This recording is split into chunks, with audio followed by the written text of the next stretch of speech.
오늘은 언제나 어떤 상황에서도 라는 제목으로 함께 말씀을 나눠보겠습니다. 시편 130편의 기자가 이렇게 외치며 고백합니다. 여호와여, 내가 깊은 곳에서 주께 부르짖었나이다. 오늘 하나님은 그 깊은 곳, 아니 그보다 더 깊은 자리로 저와 여러분을 초대하고 부르고 계십니다. 지금 저와 여러분은 에스겔 선지자의 눈으로 이 말씀을 함께 바라봅니다. 에스겔이 바라보고 있는 그 골짜기, 그 뼈들, 그 하나님의 음성을 오늘 이 말씀을 통하여 우리가 함께 누리며 나아가 보기를 소망합니다. 에스겔 37장 1절은 이렇게 말씀을 시작하고 있습니다. 여호와께서 권능으로 내게 임하시고 그의 영으로 나를 데리고 가서 골짜기 가운데 두셨는데 거기 뼈가 가득하더라. 하나님은 에스겔을 이끌고 마른 뼈가 가득한 골짜기 한 복판으로 가셨습니다. 2절에 보면 이렇게 이어집니다. 나를 그 뼈 사방으로 지나가게 하시기에 본즉 그 골짜기 지면에 뼈가 심이 많고 아주 말랐더라. 하나님은 에스겔을 골짜기 입구에서 뼈무더기를 그저 바라만 보게 하지 않으셨습니다. 에스겔을 이끌고 그 뼈무더기 한복판으로 이끌어 가셨고 그 뼈 한복판에서 그 마른 뼈들, 아무것도 남아있지 않은 메마른 뼈와 함께 하게 하셨습니다. 뼈와 뼈 사이를 지나가며 자세히 살펴보니 에스겔이 이렇게 고백한 것입니다. 심이 많고 아주 말랐다. 심이와 아주라는 강조가 지금 에스겔의 입술에서 고백되고 있습니다. 양적으로는 압도적으로 많은 양이었고 질적으로는 아주 말라서 더 이상 소생할 수 없는 가망성이 전혀 없는 상태를 말합니다. 수분도 골수도 살점도 하나도 남아있지 않는 뼈, 되돌릴 수 없는 완전한 죽음의 상태를 말하고 있습니다. 이 골짜기에 세워진 에스겔에게 하나님이 질문하셨습니다. 에스겔아, 이 뼈들이 능히 살 수 있겠느냐? 인자야, 이 뼈가 능히 살겠느냐? 이 질문은 인간의 눈으로 아니요, 불가능합니다. 도저히 살아날 수 없습니다라는 답변밖에 할 수 없는 상태였습니다. 그런데 에스겔은 이렇게 대답하였습니다. 주 여호와여, 주께서 하시나이다. 살 수 있다고 감히 말할 수 없지만 살 수 없다고 단정하지 않는 에스겔의 고백. 왜냐하면 지금 이 마른 뼈를 보여주고 계시는 분이 하나님이시기에 나는 불가능하다고 생각하고 내 판단과 내 이성과 내 기준으로는 도저히 살아날 수 없는 상태이지만 이 말씀을 하고 계시는 하나님이 하신다면 하실 수 있습니다라는 그 고백이 에스겔의 고백입니다. 11절에서 하나님은 이 환상의 의미를 이렇게 풀어주고 계십니다. 이 뼈들은 이스라엘 온 족속이라. 그들이 이르기를 우리의 뼈들이 말랐고 우리의 소망이 없어졌으며 우리는 다 멸절되었다 하느니라. 지금 에스겔이 바라보고 있는 이 뼈들은 실제 뼈는 아닙니다. 하나님이 에스겔에게 환상으로 보여주신 뼈들입니다. 그리고 하나님은 이 뼈들이, 이 마른 뼈들이 무엇을 상징하느냐? 바로 멸망해버린 이스라엘. 더 이상 회복 가능성이 없는 이스라엘을 의미한다라고 말씀하여 주십니다.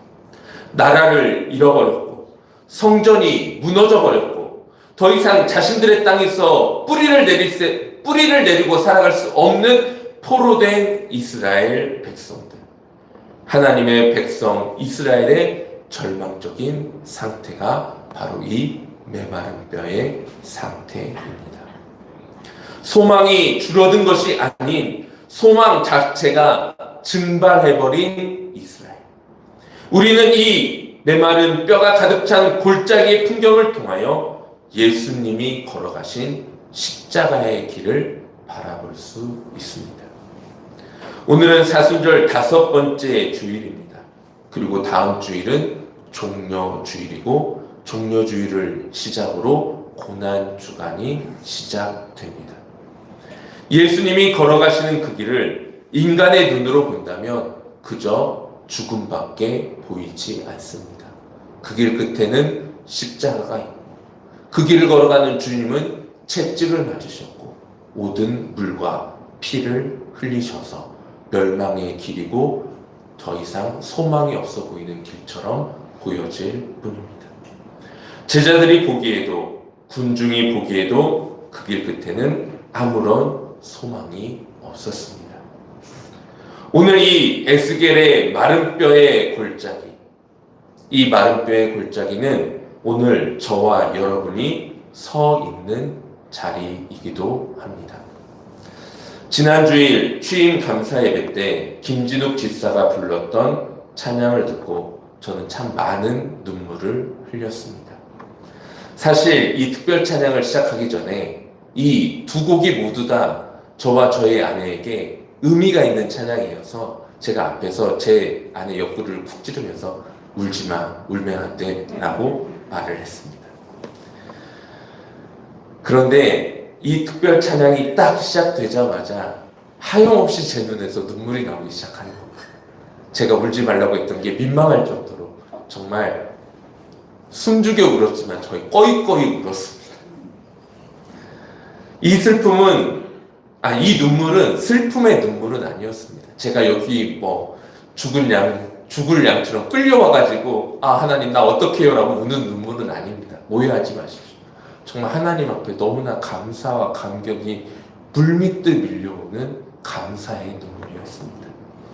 에이렌의 중창단이 처음 불렀던 이 여정이라는 찬양은요, 저희가 대전제일교회를 마무리하는 마지막 인사를 드렸던 예배 때 그 예배의 첫 시작에 찬양팀이 찬양을 부르는데 이 여정이라는 고백을 했습니다. 저는 못 들었습니다. 인사 막 하고 돌아다녀 못 들었는데 저희 아내가 이 여정이라는 찬양을 들으면서 정말 하염없이 눈물을 흘렸다고 하면서 같이 좀 들어보자고 해서 같이 차를 타고 가면서 이 여정이라는 찬양을 한참 동안 지금도 많이 듣는 찬양입니다. 그리고 김주혁 집사가 불렀던 언제나 어떤 상황 속에서도 라는 이 찬양은 제가 작년 11월 달에 우리 지연교회 부임을 결정한 뒤에 정말 끊임없이 부르고 들었던 찬양입니다. 지난해 12월 지연교회 부임을 결정한 후에 저는 40일 동안 금식 기도를 들어갔습니다. 11월 22일부터 12월 31일까지 오후 12시부터 3시까지 딱 점심밥만 먹고 최대한 간식이나 다른 것들은 일절 먹지 않고 딱 점심밥만 먹고 나머지 시간은 온전히 금식을 두기를 하면서 40일을 하나님 앞에 기도하며 나아갔습니다. 그 기도는 정말 여러분들을 만날 준비를 위한 기도였습니다. 정말 하나님께 처음으로 나가는 담임 목회자 앞에서 어떤 목회를 해야 될지 간구하며 나아가는 기도였습니다. 사실 처음 금식을 시작할 때는 설렘과 기대도 있었습니다. 정말 처음으로 담임 목사라는 자리에 나아가는 것. 제가 목사를 안수를 받은 지가 14, 5년, 2012년도에 받았으니까 14, 5년. 그동안 정말 부목사 생활을 하면서 언젠가는 내가 담임 목사를 나갈 건데 그 담임 목사의 자리가 어느 자리일까 기대하면서 나아갔던 그 시간들을 정리하면서 기도했던 시간이었습니다. 그런데 시간이 지나면서 설렘이 두려움으로 바뀌어 갔습니다. 과연 내가 이 담임 목사라는 자리를 감당해낼 수 있을까?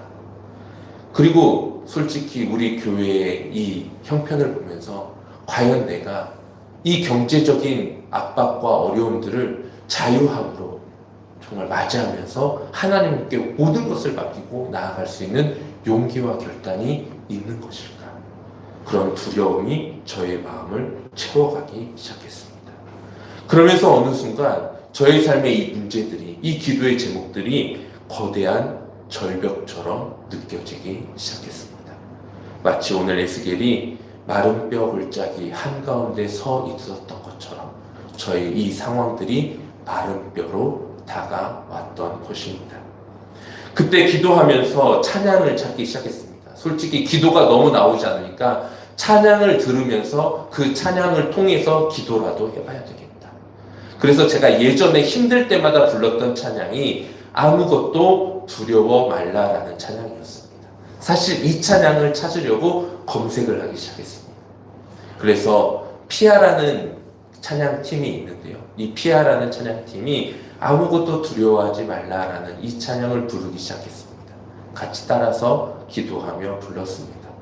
그런데 찬양 인도자가 그 다음 곡으로 한 곡을 더 부르기 시작하는데 그 곡이 바로 언제나 어떤 상황 속에서도 라는 찬양이었습니다.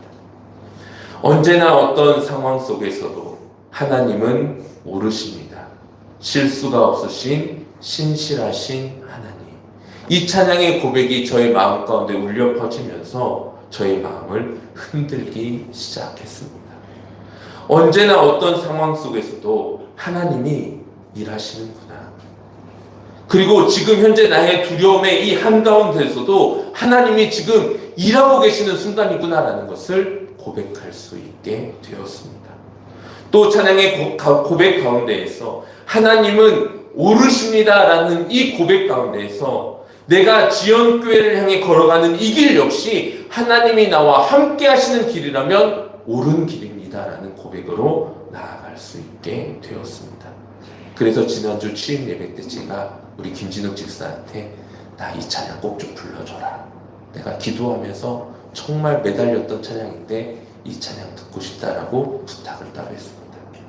근데 아니나 다를까 김진욱 집사가 이 찬양을 딱 고백하는 순간 정말 저의 마음 가운데 하나님이 그래 내가 원하던 길이었어 라는 감사를 물밀듯 쏟아주시면서 눈물이 정말 멈추지를 않았던 것입니다. 저만 그런 것일까요? 저와 여러분의 삶의 자리 가운데에서도 마른 뼈들이 있습니다. 한때는 생기 넘치던 가정, 생기 넘치던 직장, 생기 넘치던 신앙의 자리 가운데 어느 순간 메말라 버린 순간들이 찾아옵니다.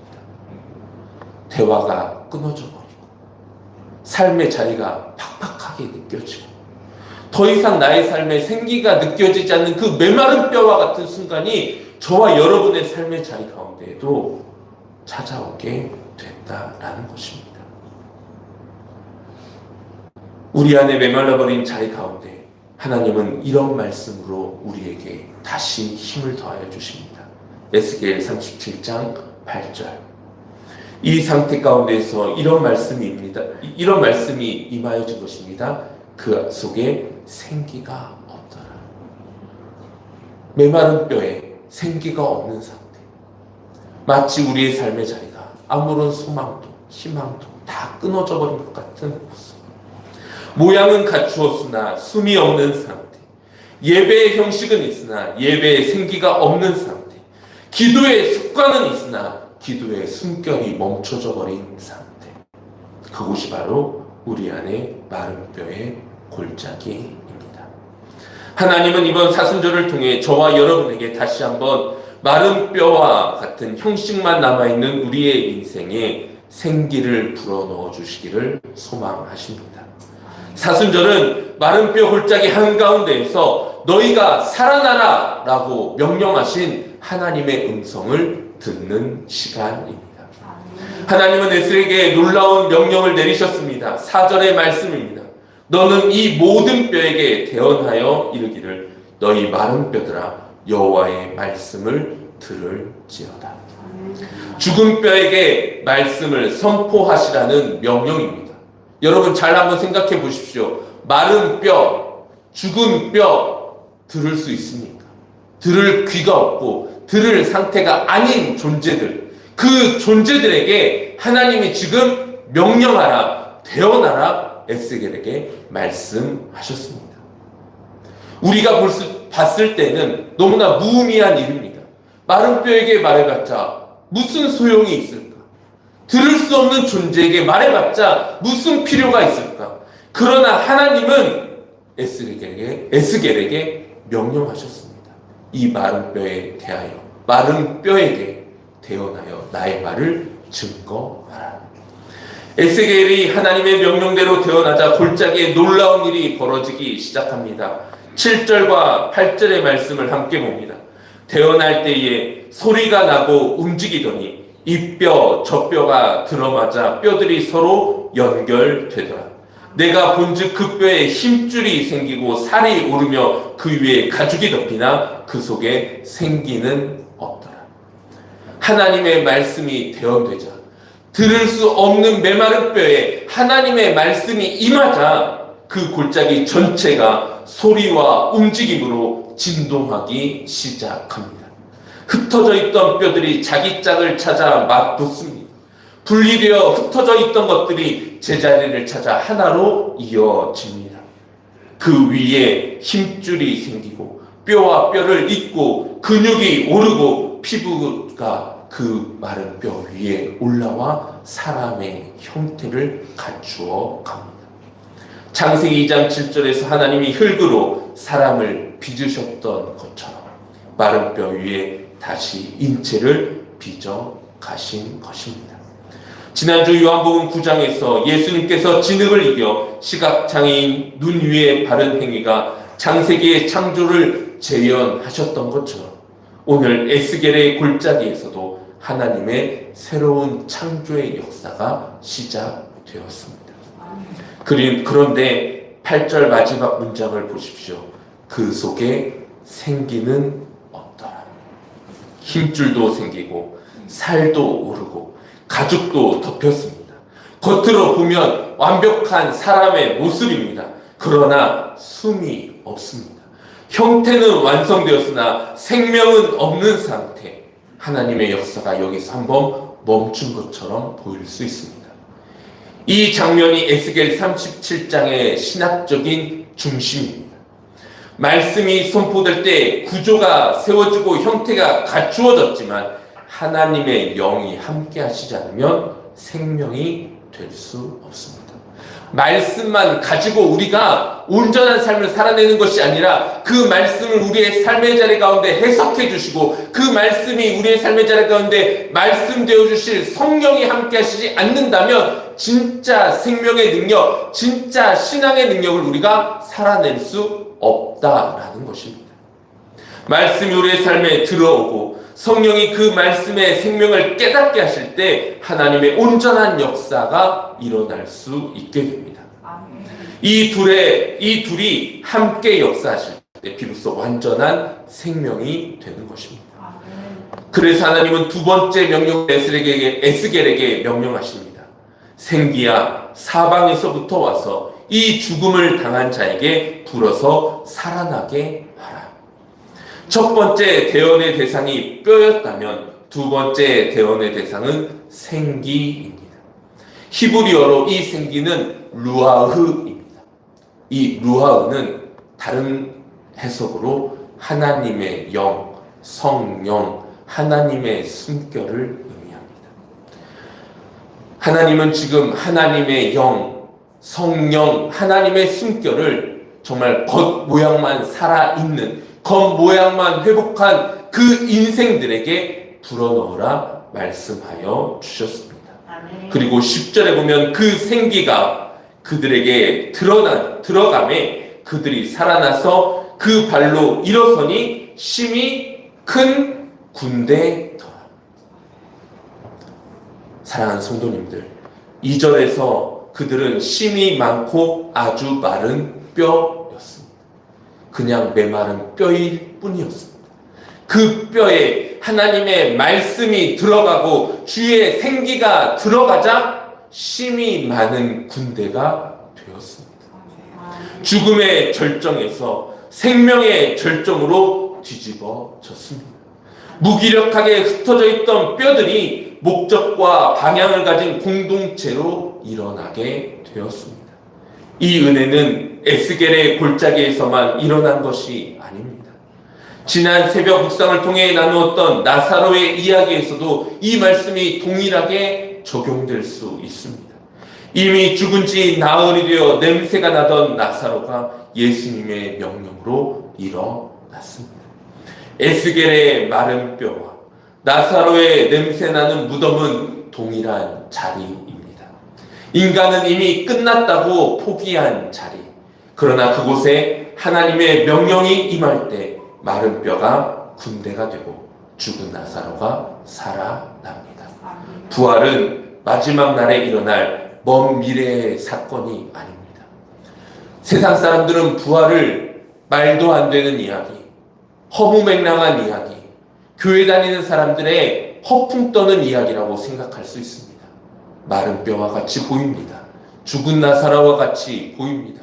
썩은 냄새가 진동하는 것처럼 느껴질 수 있습니다. 그러나 그 말씀이 우리의 삶의 자리 가운데 임하고 성령님께서 그 말씀을 우리 가운데 깨닫게 해주시면 그 말씀은 더 이상 허풍이 아니라, 그 말씀은 더 이상 허황된 이야기가 아니라 살아있는 하나님의 생명의 능력의 말씀이 되는 줄로 믿습니다. 사랑하는 지역교회 성도님들, 사도 바울은 이 은혜를 로마서 8장에서 이렇게 선포하였습니다.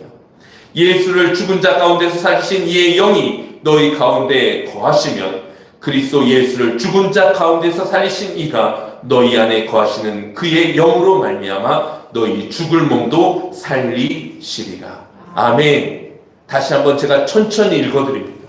예수를 죽은 자 가운데서 살리신 이의 영이 너희 안에 거하시며 그리스도 예수를 죽은 자 가운데서 살리신 이가 너희 안에 거하시는 그의 영으로 말미암아 너희 죽을 몸도 살리시리라. 아멘. 에스겔 골짜기에서 사방으로부터 불어온 루아흐가 나사로를 무덤에서 불러내신 생명의 말씀이 지금 이 순간 우리 안에 성령으로 거하고 계십니다. 그리고 그 말씀을 믿는 우리의 죽을 몸도 살리신다는 그 약속은 이미 저와 여러분의 삶의 자리 가운데서 시작된 하나님의 말씀입니다. 언제나 어떤 상황에서도 라는 찬양의 가사를 저희가 함께 한번 살펴보기를 원합니다. 저희 공동 기도문에 제가 그 가사를 실어 놓았습니다.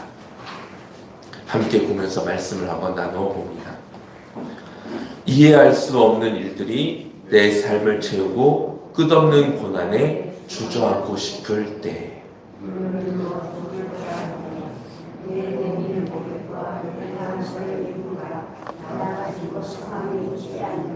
내 삶에 일어나는 모든 일들 주의 손에 있음을 나 믿네. 여기까지만 볼까요?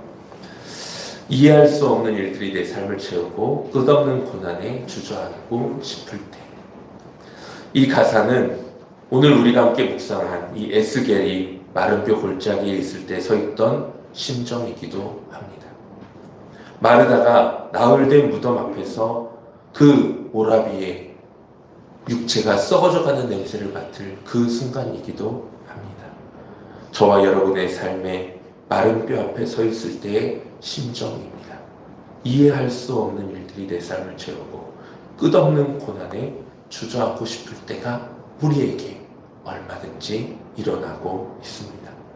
그러나 이 찬양은 여기에서 멈추지 않습니다.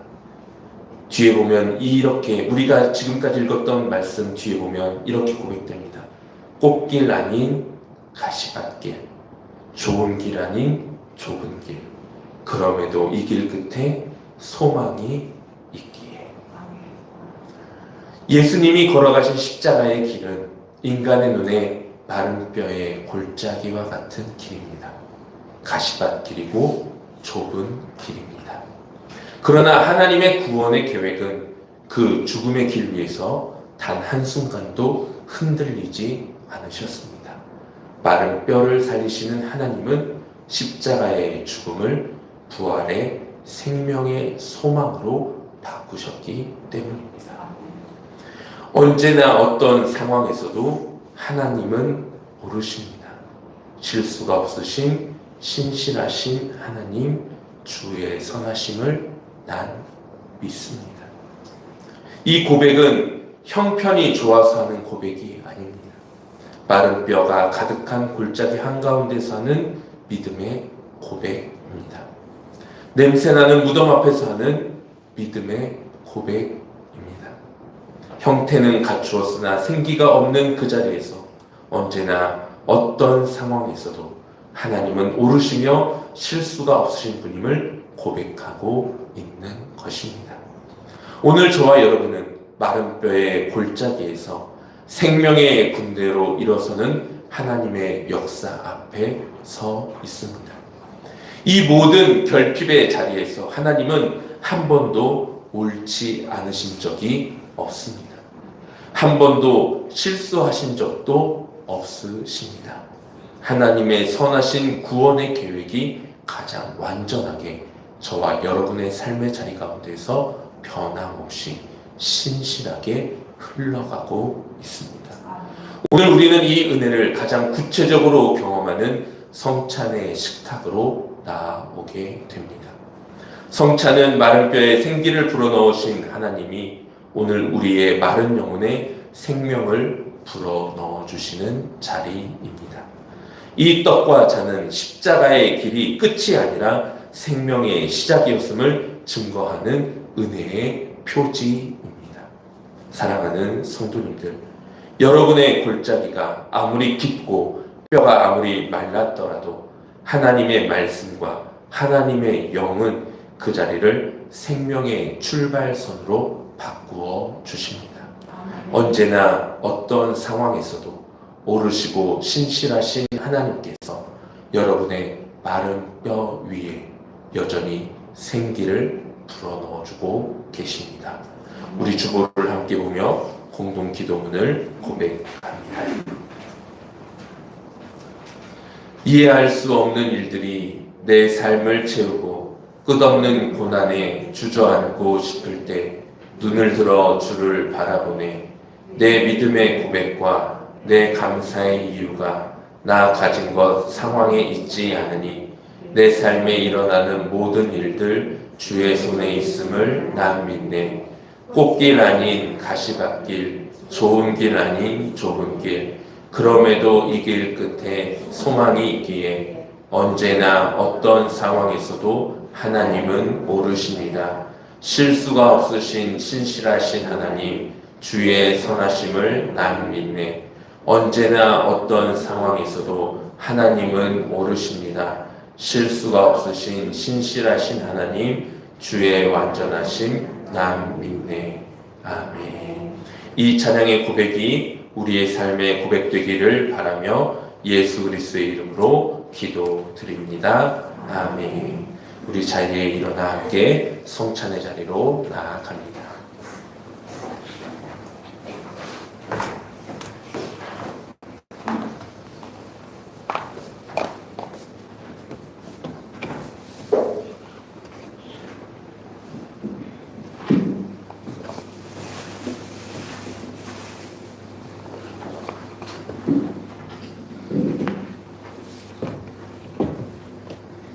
제정의 말씀을 읽어드립니다.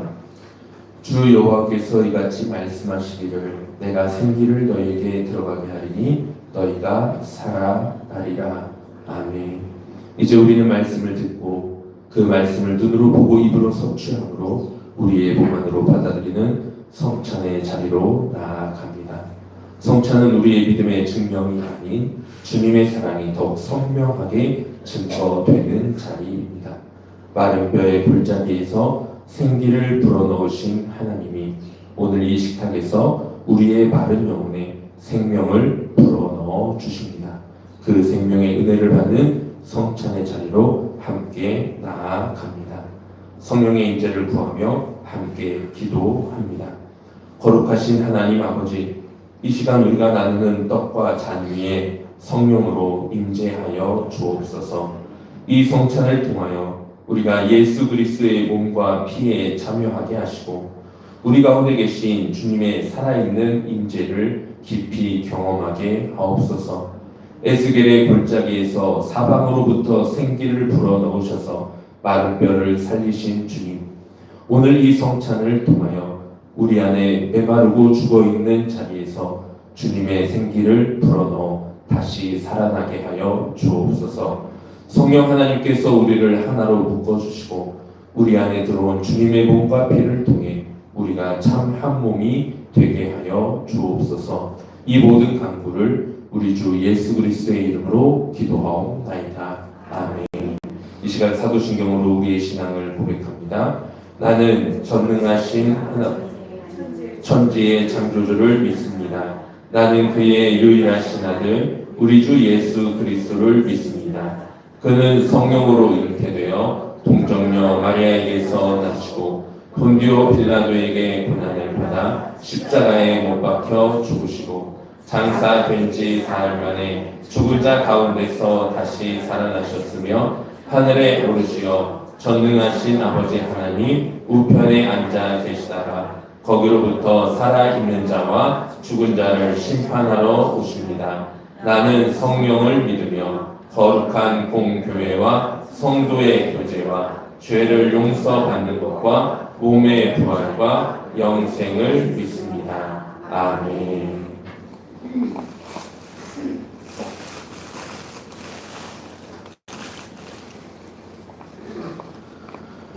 주 예수 그리스도께서 잡히시던 날 밤 떡을 가지사 축사하시고 떼어 주셨습니다.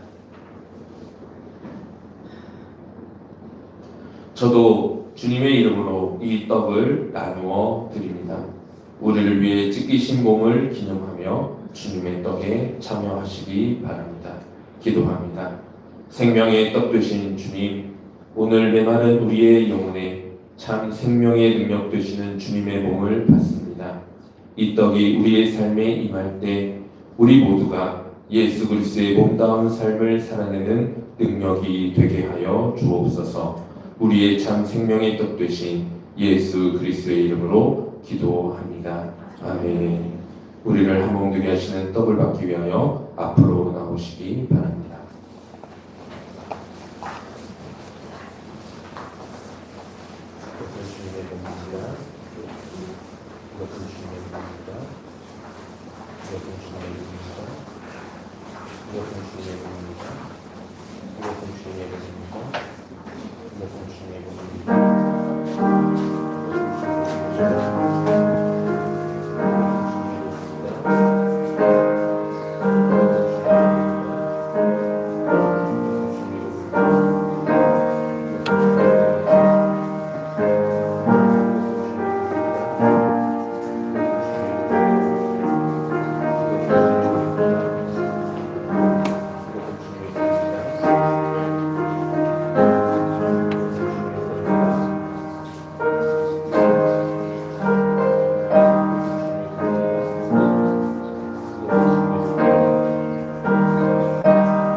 이 떡은 마른 뼈의 생기를 불어넣으시고 십자가에서 자신을 내어주신 주님의 몸입니다. 이제 함께 떡을 먹겠습니다.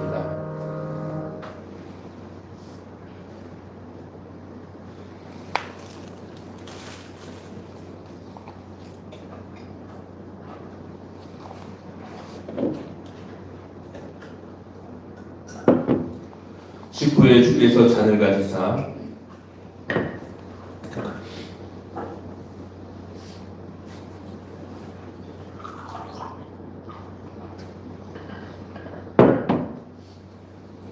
축사하신 후 이 잔은 나의 피로 세운 새 언약이니 많은 사람의 죄를 위하여 흘림이라 하셨습니다. 우리가 이 잔을 받을 때 합당하게 믿음으로 받아 언약의 축복이 새로워지기를 바랍니다. 기도하겠습니다. 거룩하신 주님, 우리를 위해 흘리신 주님의 보혈이 메마른 우리 심령에 참 회복이 되게 하옵소서. 이 생명의 보혈을 통해 우리의 삶이 생명의 능력이 되게 하옵소서. 우리를 위해 아낌없이 십자가의 보혈을 내어주신 예수 그리스도의 이름으로 기도합니다. 아멘. 우리의 생명의 능력 되신 주님의 보혈을 받기 위하여 앞으로 나오시기 바랍니다.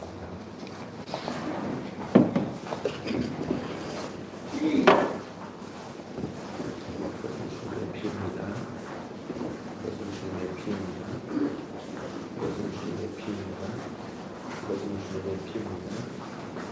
이것은 주님의 피입니다. 이것은 주님의 피입니다.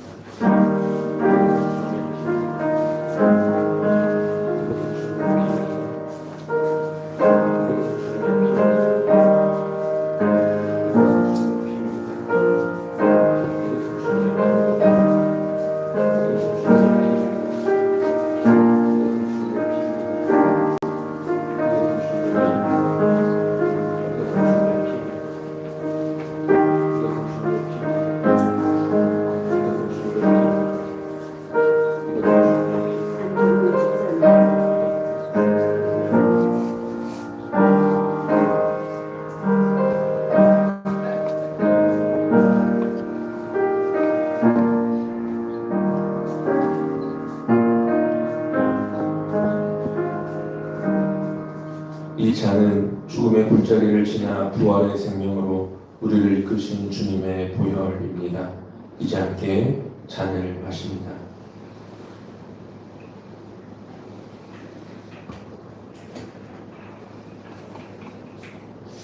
기도하겠습니다. 은혜의 하나님 아버지, 오늘 말씀과 성찬을 통해 우리를 다시 주님의 몸으로 세워주심을 감사합니다. 떡과 잔을 통해 받은 이 은혜가 우리의 삶 속에 흘러가게 하시고 주님 안에서 하나된 공동체로 끝까지 걸어가게 하여 주옵소서. 예수 그리스도의 이름으로 기도합니다. 아멘.